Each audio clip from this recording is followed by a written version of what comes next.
Olá para você que acompanha a programação da TV Câmara Guarulhos, seja bem-vindo ao Ponto de Vista.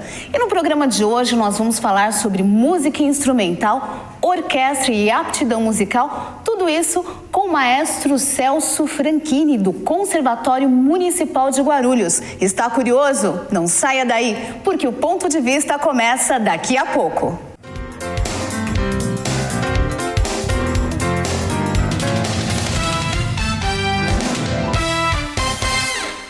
Queria parabenizar a TV Câmara, parabenizar aqui o presidente e todos os vereadores pelo trabalho que vem sendo feito e espero que vocês possam continuar contribuindo cada vez mais para levar informação à nossa população e permitir que o cidadão possa participar, dando opiniões, sugestões e ajudando a construir a cidade. E parabéns pela qualidade, porque eu estava dizendo agora há pouco, vez ou outra, estou por aí no trânsito, às vezes até fora de Guarulhos, e aí ligo o celular pela internet, sintonizo, acompanho. Então, a gente fica feliz quando vê essas coisas, porque significa que esse esforço que vocês estão fazendo aqui, tem muita gente que vocês nem estão sabendo, mas que estão do outro lado, acompanhando para e passo tudo que acontece no Legislativo e tudo que acontece na cidade. Parabéns, sucesso e já nasceu bem.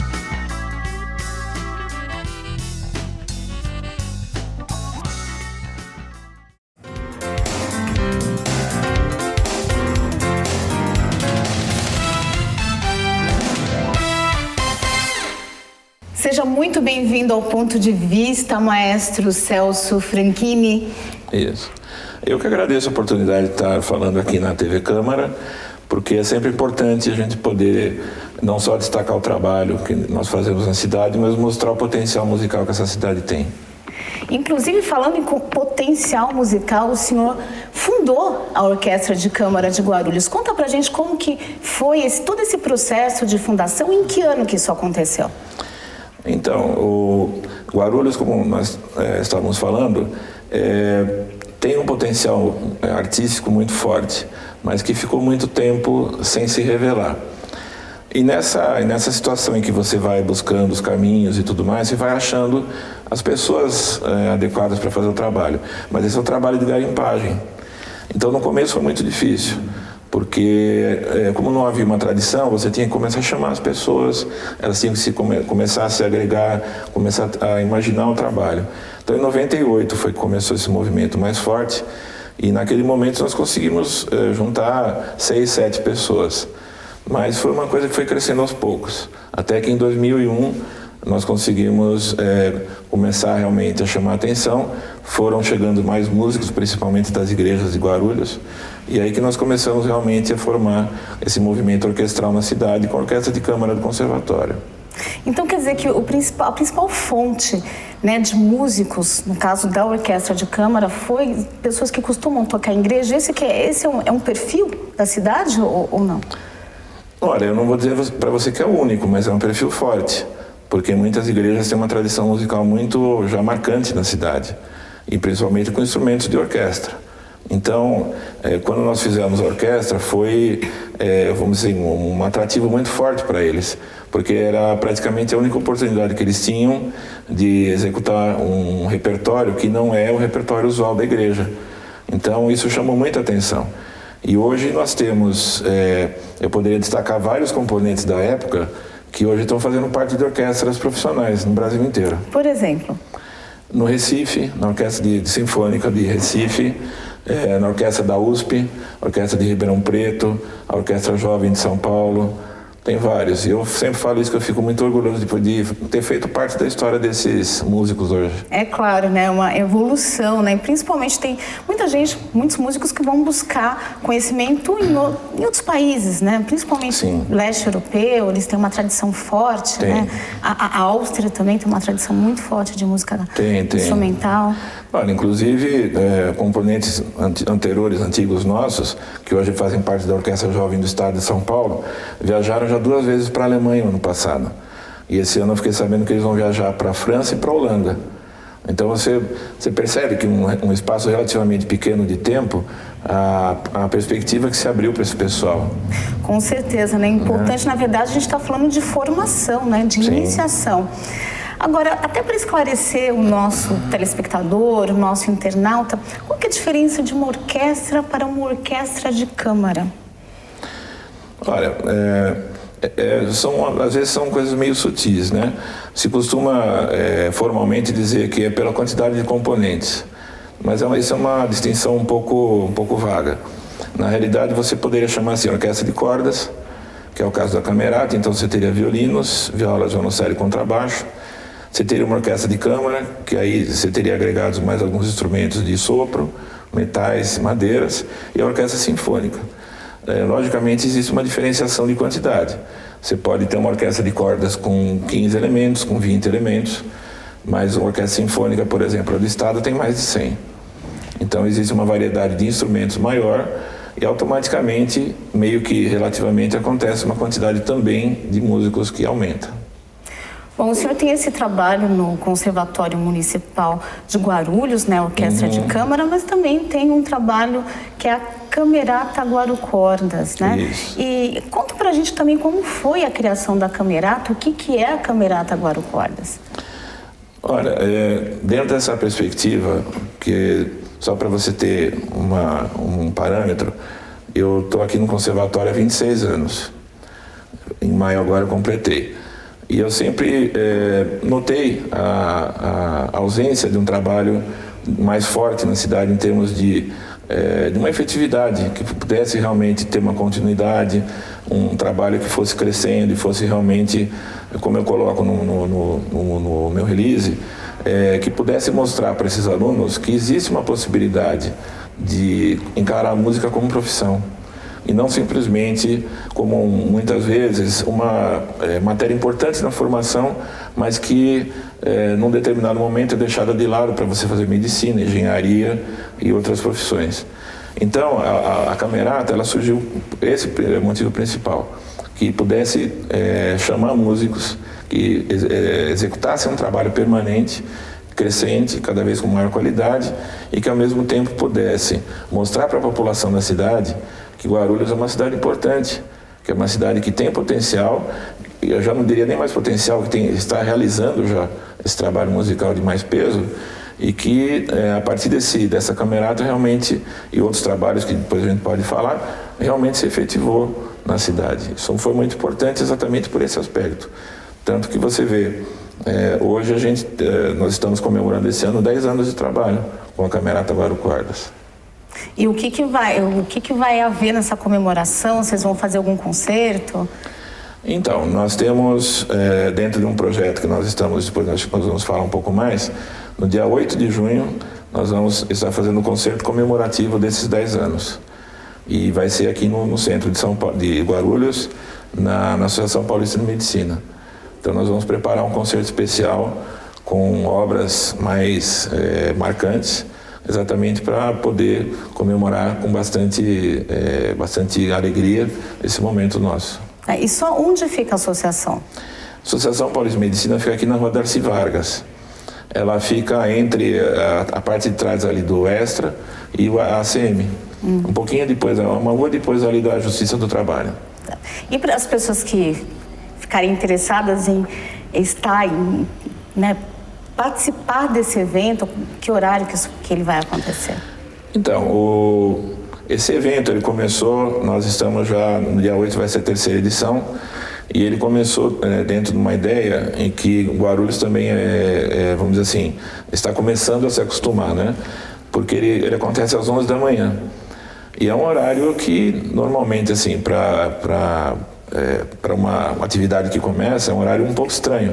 Porque domingo, 11 horas da manhã, as pessoas normalmente estão ainda relaxando do movimento da semana e tal.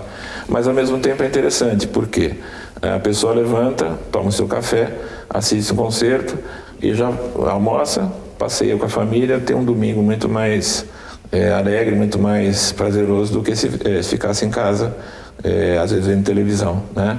Então, eu acho que é um horário bastante interessante. E acontece uma vez por mês.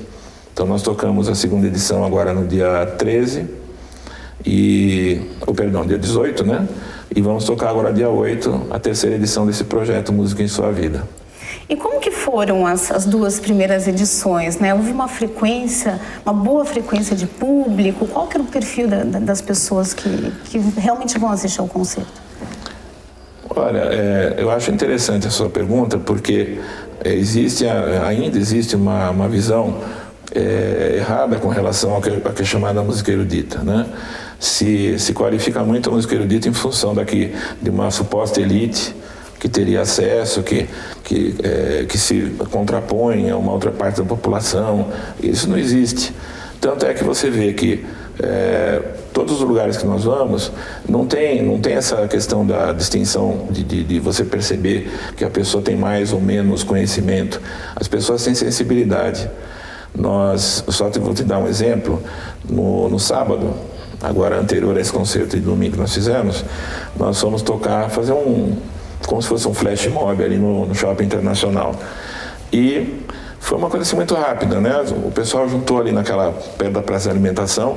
Quando as pessoas viram os instrumentos chegando, foram juntando em volta da gente. Então, você imagina, um espaço relativamente pequeno onde estava, tinha mais de 100 pessoas em volta, num espaço de 15 minutos. E pessoas que muitas vezes nunca tiveram acesso a uma sala de concerto, mas que têm nesse material, nesse repertório erudito, vamos dizer assim, uma identificação muito grande. Então, as pessoas inclusive se emocionaram. Algumas pessoas me falaram que pessoas que nunca tinham visto de perto um contrabaixo, um violino, se sentiram próximas, né? Sentiram que aquilo não é uma coisa distante do dia a dia. Então, o público que a gente tem é um público bastante amplo, não existe uma segmentação. Então, isso a gente percebe em todos os concertos. E o projeto lá da Música em Sua Vida, ele começou agora a dois eventos, e eu gostaria de citar o Dr. Cláudio Galvão Bueno, que foi o grande mentor desse projeto, um grande amante da música, e que tem feito todo o esforço para que a gente realmente consiga fazer um trabalho cada vez melhor.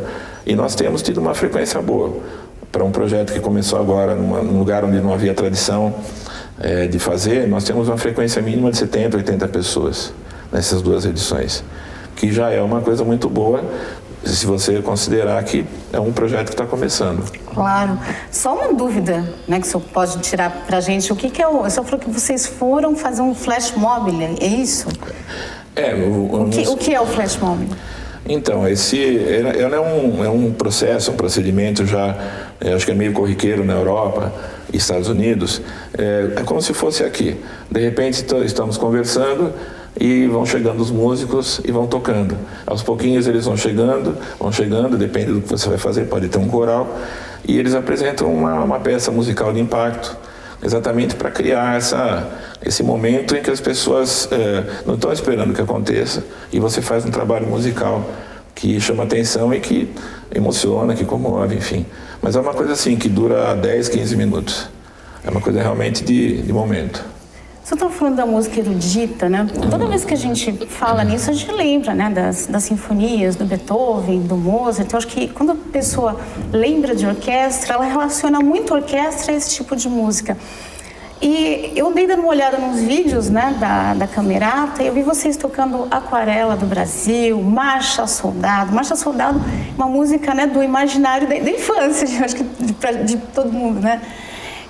Esse tipo... essas variações, esse enfoque popular, né? Explica pra gente, né? O que toca, por exemplo, a Camerata, a orquestra de câmara, que tipo de música? Olha, se você pensar no sentido tradicional do termo orquestra, ele está mais vinculado ao que se chama de música erudita. Mas, voltando ao que a gente estava falando anteriormente, você vai ver que, exatamente pelo repertório que a gente aborda, existe uma possibilidade grande de músicas a se tocar dentro do repertório erudito e do repertório popular. O ano passado nós fizemos um programa de música de cinema. Então tinha Samuel, tinha Over the Rainbow, tinha I'll Ask a Few do musical da Broadway. Então nós fizemos várias músicas, Aquarela do Brasil, nós já tocamos Chorinho, né? Então eu acho que é interessante isso, exatamente para aquilo que a gente estava falando, para perceber que não existe essa divisória, dizer esta é boa, esta é ruim, é boa porque é erudita, é ruim porque é popular. E o contrário, não existe isso. E com relação ao Marcha Soldado, eu fiz uma segunda suíte infantil, né? Porque em momentos meio oportunos eu escrevo alguma coisa também. E como eu tenho um neto agora, está fazendo 2 anos, eu quis fazer uma suíte infantil exatamente e dediquei para ele.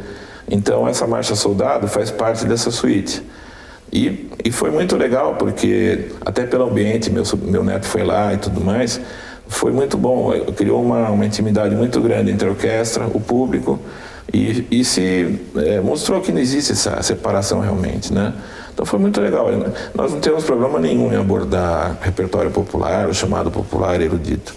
A gente até tá acostumado agora de ver o maestro João Carlos Martins, ele tocou, regeu a orquestra dele, junto com a bateria da Vai Vai. Ou seja, uma mistura muito interessante de gêneros musicais, né? Sim. Isso é uma coisa que está se tornando cada vez mais recorrente, mais comum. Olha, na verdade, esse tipo de evento não é tão novo assim. Eu me lembro que no Festival de Campos do Jordão, acho que há uns 20 anos atrás, um compositor chamado Marlos Nobre, que o Villa-Lobos ele tem uma série de músicas que são choros. E um dos choros, que é o número 10, ele, no final, ele faz um ritmo de samba. Lógico, o Villa-Lobos, acho que não imaginou isso na década de 50, que seria uma coisa meio inusitada. Mas em Campos do Jordão, Marlos Nobre colocou, eu não lembro qual foi a escola de samba, mas ele colocou o pessoal, os passistas, no auditório de Campos do Jordão, fazendo essa parte, como foi feito com o João Carlos Martins. Então, acho muito legal isso. Acho bom porque, como te falei, quebra essa ideia errada de uma elitização que não existe. Bom, a gente vai continuar conversando com o maestro Celso Franchini no próximo bloco. Agora a gente faz um intervalo e você que está acompanhando o programa, não saia daí.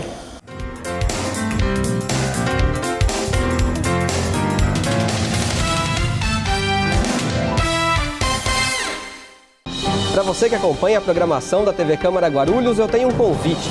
Toda sexta, às 15 para as 2 da tarde, tem Câmara em Pauta, uma mesa redonda com convidados especiais que discute temas importantes para você, morador da cidade de Guarulhos. Câmara em Pauta, toda sexta, 15 para as 2 da tarde, aqui na TV Câmara, o canal da cidadania.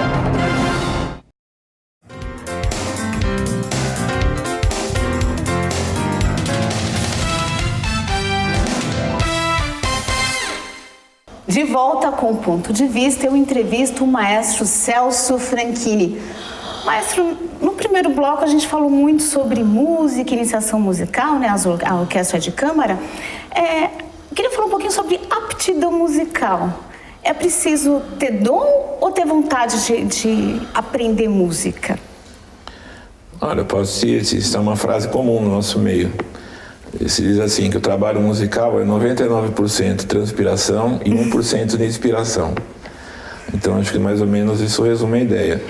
Eu costumo dizer assim, que essa questão de dom, talento, são sempre palavras assim que ficam um pouco vagas, né? Que não definem muito a ideia. Então, eu acho que realmente você ter vontade de querer fazer, se aplicar e você faz. É claro que você vai notar que existem algumas características que ajudam. Por exemplo, um pianista ter uma mão mais adequada para o piano, um contrabaixista que tem que ter uma mão maior do que usualmente se tem como regra. Então existem umas questões físicas que ajudam, mas que não impedem. Tem exemplos de pianistas que tinham mãos pequenas e tocavam peças que exigiriam mãos maiores para tocar.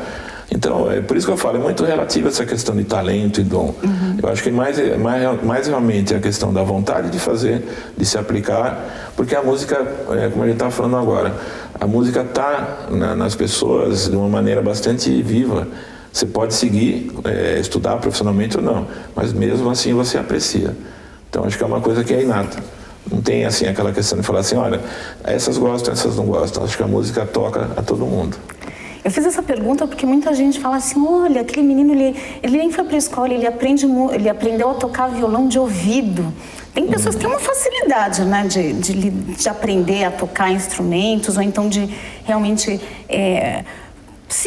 conseguir tocar uma música, ouviu algumas vezes, não leu partitura, mas consegue executar. Sim. Ter um bom ouvido é uma condição basicamente essencial para o músico. Agora, a gente sempre fala muito isso também, existe aquela questão chamada ouvido absoluto, que é um ouvido que qualquer som que ele ouvir, ele identifica como nota musical, assim, falando de uma maneira geral. Mas isso não é pré-condição para que ele seja um bom músico, né? Por incrível que possa parecer.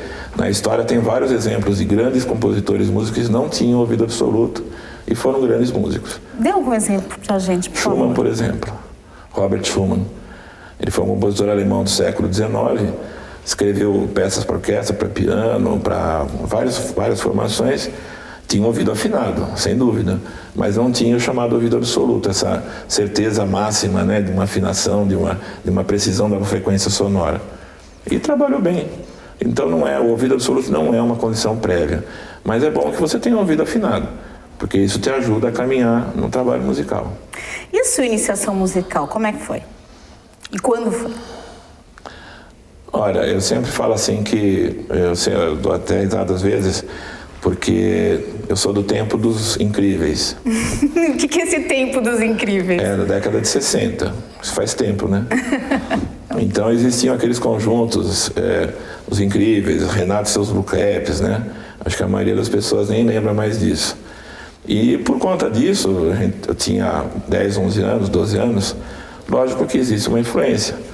Então a minha primeira ideia foi aprender guitarra. E nesse processo eu fui aprender violão.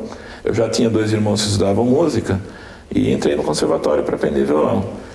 E com aquelas coisas que acontecem na vida da gente, eu parei de estudar violão na época porque na aula de teoria tinha que fazer uma leitura, um solfejo que a gente chama, e nessa hora a gente faz um movimento com o braço para marcar o tempo, como se fosse uma regência mesmo, né?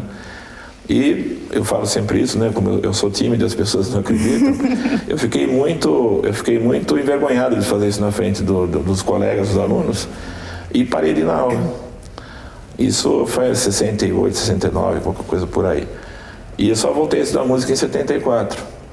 Então, às vezes eu brinco, eu falo assim, bom, ainda bem que aconteceu isso, porque eu acho que eu não seguiria aquele caminho se eu tivesse realmente me mantido. E eu comecei depois a estudar piano para valer, isso em 74. Em 80 eu entrei na faculdade de composição e regência, fiz o curso, né? Terminei o curso de piano, estudei viola de orquestra também, não é viola caipira, né? E, enfim, estou trabalhando no conservatório desde 88. E agora, por que você voltou, né? Você estava fazendo as aulas de violão, parou, se sentia envergonhado, mas voltou para o piano. Por que o piano? Bom, primeiro porque nós tínhamos o piano em casa, meu irmão estudava, a minha irmã também estudou, então o acesso estava fácil. E, na realidade, na época, eu tinha uma ideia de ser solista, quer dizer, tocar o piano com orquestra. Mas eu comecei a estudar, mas eu percebi que não era a minha área realmente. Mas a formação do piano é muito importante, mesmo para quem não vá seguir o instrumento como um material de trabalho, porque ele te dá uma facilidade muito grande de trabalhar com o material musical no geral. Então eu comecei, em 77, eu comecei a estudar viola, aqui no Conservatório de Guarulhos mesmo. E aí meu foco era a orquestra, entendeu? Aí eu percebi que o caminho era esse mesmo. Mas eu achei interessante porque você falou assim que você se sentiu muito envergonhado de ter que fazer alguns movimentos na aula de violão e acabou se tornando maestro, regendo. O que te levou a fazer esse curso de regência e se tornar maestro? Porque ali você está fazendo movimentos não só, né, para a plateia, tá de costas para a plateia, mas de frente para os músicos. Não só movimentos de braço, mas movimentos de face, né? A gente não fala porque a gente realmente a gente não tem acesso, né? A gente sempre assiste, mas está de costas, né? Mas é bom que você apontou isso. Olha, quando eu falo para os alunos assim, olha, eu sou tímido, eles falam, você está brincando, né? Não é possível, tal. Mas eu falo assim, olha, eu tive que resolver essa questão para poder exercer o que eu quero fazer. Então, quando eu estou na frente da orquestra, e o Márcio Venceslau, que era regente aqui na orquestra no tempo que eu entrei, ele dizia sempre isso: quando eu me viro para a orquestra, eu esqueço que tem público. Que é uma maneira de você meio que se isolar de qualquer tipo de de nervosismo que sempre existe, mas que você não fica tão preocupado. Então eu tive que aprender a lidar com isso. Eu me lembro que o primeiro contato que eu tive, a primeira oportunidade que eu tive de fazer qualquer gesto foi na aula de regência. E até vou contar rapidinho isso. Eu estava com uma camisa como essa e o professor colocou vários alunos na frente da sala para poder exercitar esse trabalho. Só que ele fez de propósito, ele esperava a reação de cada um, para ver como é que cada um se portaria. E eu fiquei assim, bom, o que eu faço, né? Cruzo os braços, bom, as mãos, enfim. Aí, de repente, eu comecei a desabotoar a camisa e dobrei, numa atitude de quem está preparado para brigar. Mas o professor era muito gozador e ele começou a rir. Então, você vê como a cabeça da gente né? Eu estava me preparando para uma luta, que naquele momento era. Então, a partir daí, eu tive que aprender, porque não tinha outro jeito, né? Se eu queria realmente lidar com a orquestra, eu tinha que aprender a resolver essa questão. E eu acho que uma coisa também faz parte do imaginário, que eu acabei de falar. A gente sempre vê o maestro de costas.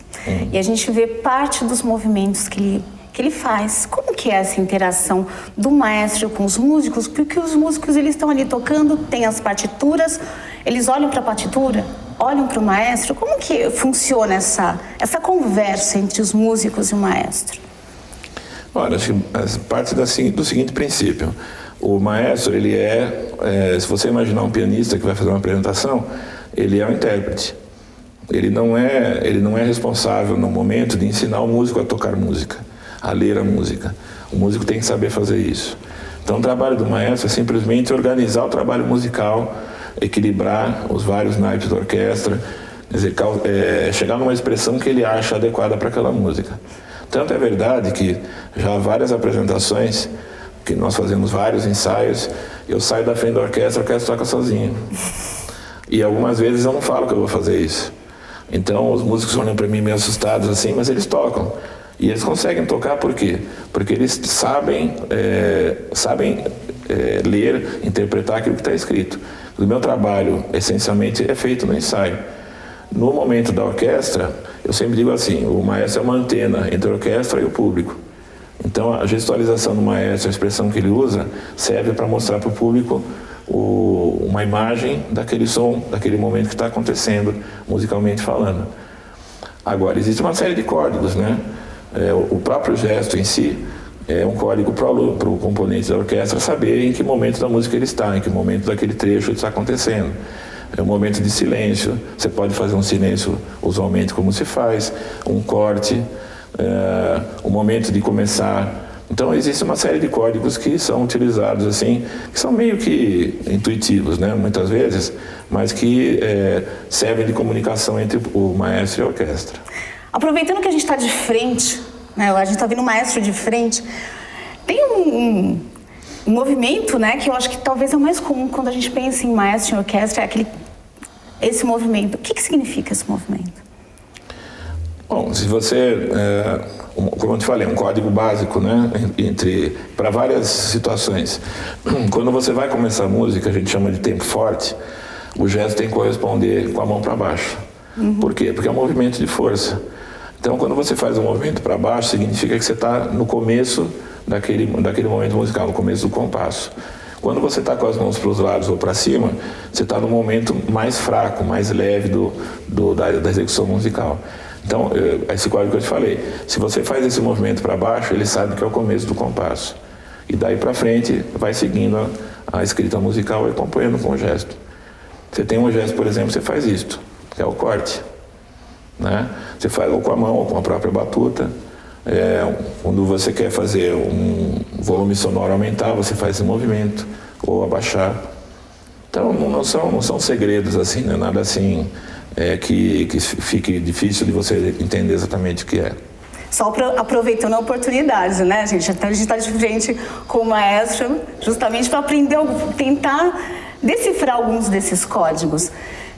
Sem contar, às vezes, a expressão facial. Claro. Você pode dar um sorriso ou pode fazer uma cara mais brava, né? Pode dar um puxão de orelha, né? Pode, à distância, mas pode.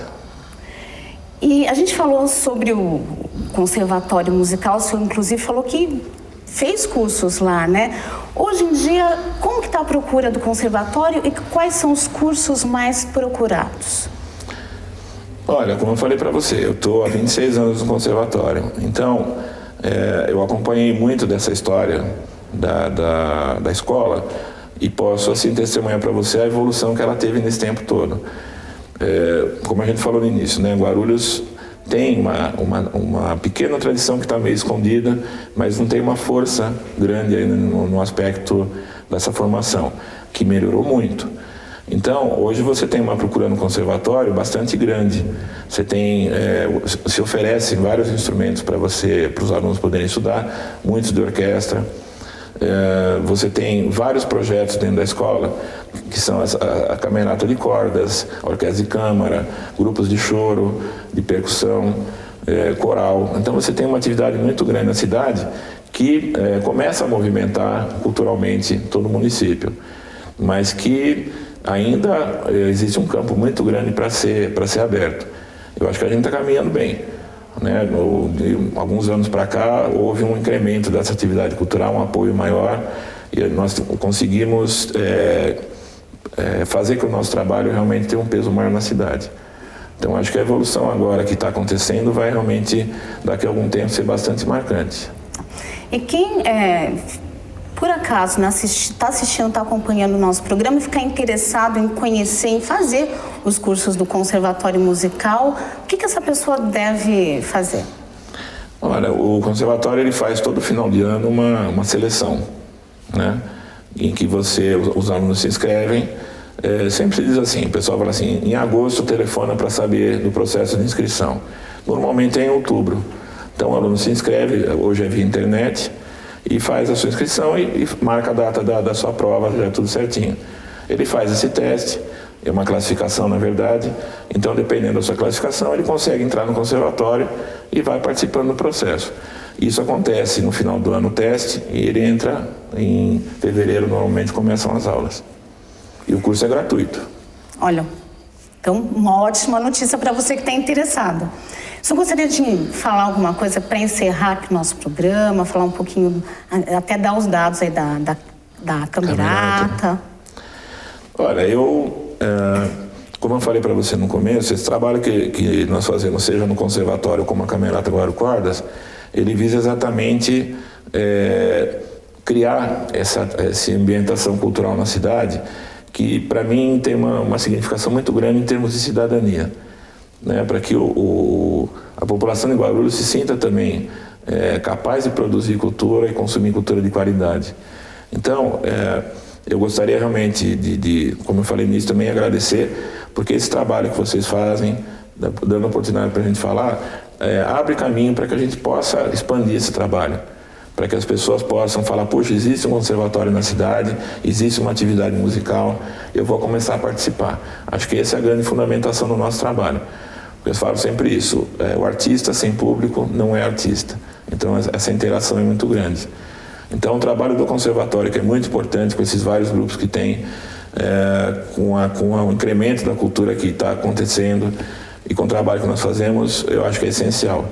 Então eu gostaria de deixar para você esse recado, que você participe da atividade cultural da cidade. Nós temos uma orquestra sinfônica jovem hoje, tem vários concertos acontecendo no Adamastor, no Nelson Rodrigues, um projeto que nós fazemos também, esse Música em Sua Vida, aqui na Associação Paulista de Medicina. Então que você se informe, existe uma agenda cultural, para que você possa saber do que está acontecendo e participar ativamente. Se você quiser entrar em contato conosco, nós temos um e-mail, guarucordas@bol.com.br, ou então pelo telefone 99685-9145. Muito obrigada pela sua participação no Ponto de Vista, maestro. Agradeço bastante. Eu entrevistei o maestro Celso Franchini e agradeço a sua audiência. E não se esqueça que a gente tem um encontro marcado na próxima quarta-feira, às 2:15 em mais uma edição inédita do Ponto de Vista, aqui na TV Câmara Guarulhos, o canal da cidadania.